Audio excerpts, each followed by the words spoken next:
Hai, welcome to Arwita Danu Channel, channel random yang bisa bahas apa aja dan isinya suka-suka. Melanjutkan part 1 dan part 2. Ini adalah part terakhir dan masih dengan keterbatasan karena footage aku kemarin waktu liburan di Semarang itu banyak yang hilang. Jadi, seperti judulnya, petualangan pulang ke Jogja. Kenapa? Karena banyak banget challenge-nya, apalagi bawa bayi umur 1 tahunan.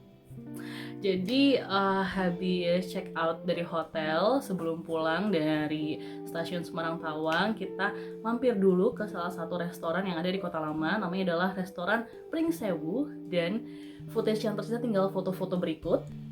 Ini dia foto-foto yang kesisa waktu kita makan di restoran Pring Sewu yang ada di Kota Lama. Kita pesen beberapa menu yang cukup mengenyangkan sebenarnya. Tapi sayang banget waktu itu Anan nggak mau makan sama sekali. Jadi kayak kita bener-bener apa yang dia mau makan ya udah kita kasihin. Kayak misalnya dia mau kerupuk ya udah nggak apa-apa. Dia mau ngicipin udang secuil ya nggak apa-apa. Bener-bener mungkin karena cuaca dan kondisinya lagi panas banget di sana, lagi rame juga, jadi dia merasa nggak nyaman. Padahal kita udah kasih dia duduk di baby chair yang ngadep jalan, dia bisa lihat bis-bis, mobil-mobil, mini van kayak gitu, tapi tetap aja nggak mau. Jadi ya sudahlah. Dan sebenarnya kalau untuk restonya sendiri enak banget, oke banget, dan untuk harga segitu family resto di area turis tuh sangat worth it sih menurutku waktu itu. Dan kita juga kenyang, semuanya porsinya enak dan pas, cuman mungkin suasananya aja yang kurang mendukung.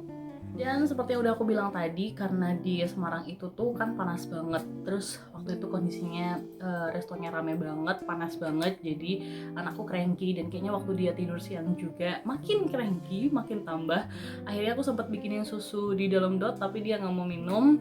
Terus akhirnya kita memutuskan untuk naik gokar menuju ke stasiun Semarang Tawang langsung, karena kita ada tiketnya itu kayaknya sekitaran jam 1 siangan, 1:30, 2 jam 2 kurang, pokoknya sekitar jam itu.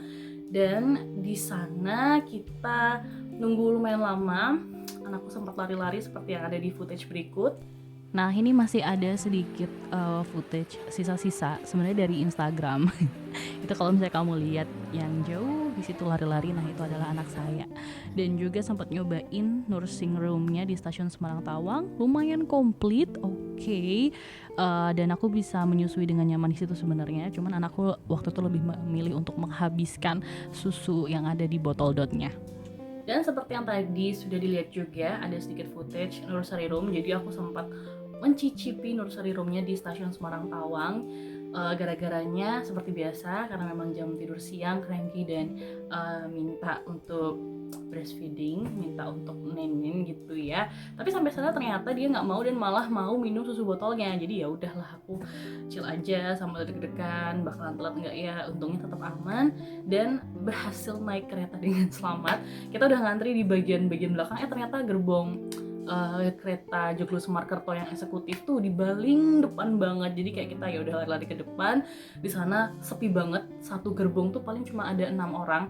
Sampai aku nyuruh Mas Lutfi untuk tanya lagi ke kondektur ini apakah kita ada di kereta yang benar atau enggak. Tapi untungnya benar dan berhasil sampai dengan selamat.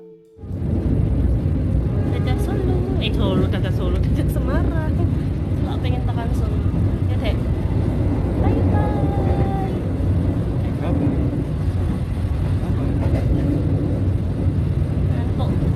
Ya, jadi footage sebelumnya tadi yang sempat bikin IG story dadah-dadah dan salah ngomong Solo karena excited banget kita bakalan berhenti di Solo balapan, itu adalah kali terakhir bapaknya Anan bangun. Dan Anan bangun juga karena habis itu kegiatan mereka berdua adalah tidur.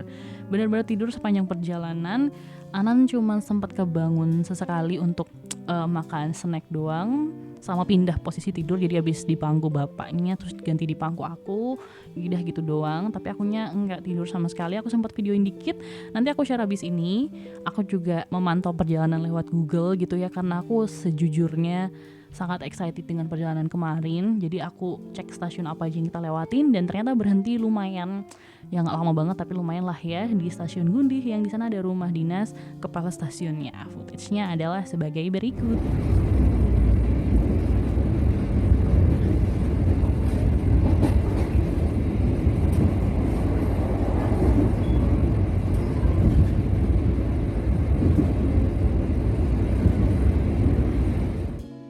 akhirnya kita turun di stasiun Solo Balapan sekitar jam 6 sore, jadi sekitaran maghrib gitu. Dan kita bener-bener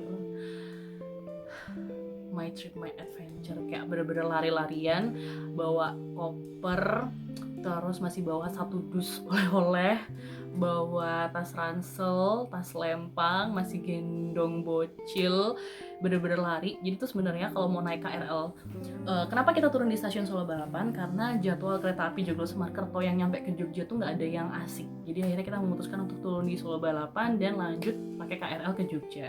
Cuman waktu itu perjalanan KRL belum sebanyak sekarang, jadi kayaknya paling malam jam 7 malam kita bener-bener kejar-kejaran.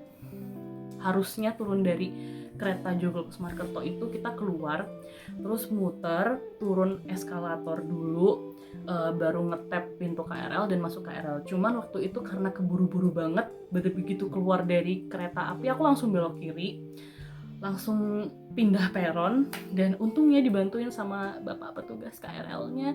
Jadi dibantuin di tap in, terus kayak kita dibukain pintu, kita tap in, terus muter. Jadi kayak aku nggak perlu naik turun eskalator yang memakan waktu.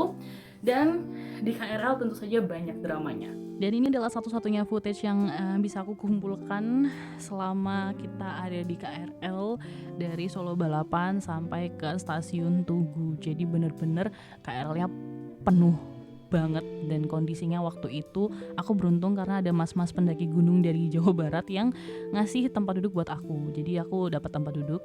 Cuman ternyata waktu itu Anan tuh cranky banget, dia nggak mau aku duduk, jadi maunya aku berdiri. Jadi aku gendong dia sambil berdiri, terus dia juga kayak nangis gitu, mau berhentinya kalau aku nyanyi. Jadi sepanjang stasiun Delanggu sampai stasiun Lempuyangan, ya Maguwoharjo Lempuyangan gitu ya, itu isinya aku adalah nyanyi, mulai dari Baby Shark, terus Gundul-Gundul Pacul, naik kereta api, Pelangi-Pelangi, Balonku, pokoknya semuanya dari bahasa Indonesia, bahasa Inggris, sampai lagu bahasa Korea Gomsemari juga aku nyanyi, cuman biar Anan tidak menangis selama perjalanan. Wah itu luar biasa.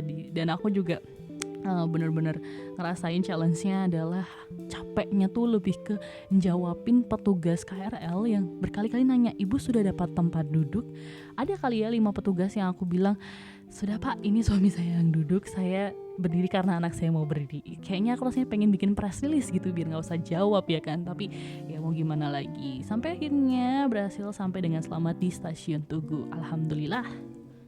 Dan begitulah perjalanan keluarga kami berakhir untungnya, sampai di stasiun Tugu dengan selamat, turun dari KRL, ngetap lagi untuk keluar dari stasiun. Terus kita sempat pesen gokar, tapi waktu itu nyari pintu keluarnya yang gokar yang langsung itu yang di deket-deket Alfamart, katanya tuh kita nggak ketemu. Terus akhirnya aku pesen gokar dengan titik di depan Arta Hotel. Jadi kita keluar dari stasiun dulu dan nunggu gokar, dan sampai rumah dengan selamat. Bener-bener kayak bongkar-bongkar oleh-oleh yang rada riskan. Terus kita nggak sempet bongkar-bongkar apa-apa, langsung ganti baju, mandi, dan tidur. Begitulah kira-kira perjalanan ke luar kota pertama sama bayi. Terima kasih buat yang udah menyimak, dan sorry banget nih ada beberapa hal yang kurang gitu ya menurut aku, karena memang sempat kena musibah, footage aku pada hilang, kehapus dan sebagainya macamnya. Dan selamat berjumpa di cerita-cerita lain, mungkin nanti di video staycation berikutnya, karena next kayaknya aku bakalan staycation ke salah satu hotel yang menarik di Jogja. Jadi jangan sampai kemana-mana, simak terus channel Erwita Danu.